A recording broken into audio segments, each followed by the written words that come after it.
আল্লাহ আমাদের রোগীকে সুস্থ করে দেয়। টাকা না রোগীকে সুস্থ করে দেয়। টাকা না। আসসালামু আলাইকুম আপনাদের সাথে রেকর্ডার আফরোজা রান্না করে আজকে রান্না হবে না, নিজের কলিগের সেবা করা হবে। সো সে অসুস্থ, তার হিমোগ্লোবিন খুবই কমে গিয়েছে।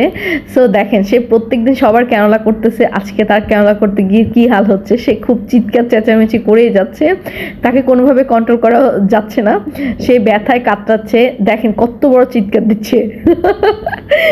কি আর করবো, তো সবাই মিলে একসাথে তাকে হেল্প করতেছি। তো এখানে ক্যানোলা করা ডান হয়ে গিয়েছে, এখন আয়রন ইনজেকশনটা দিয়ে দিব। আসলে সাডেন কেন জানি ওর হিমোগ্লোবিনটা কমে গিয়েছে। যাই হোক, আপনারা সবাই দোয়া করবেন, আমরাও দোয়া করি আল্লাহকে তাড়াতাড়ি সুস্থ করে দেখ। তো এই আর কি, যাই হোক এটা অনেকক্ষণ চলবে, তো কষ্ট হলো, তো এটা পুরোটা কমপ্লিট করতে হবে। আর এই হচ্ছে দেখেন কি করতেছে সে। আল্লাহ আমাদের রোগীকে সুস্থ করে দেয়।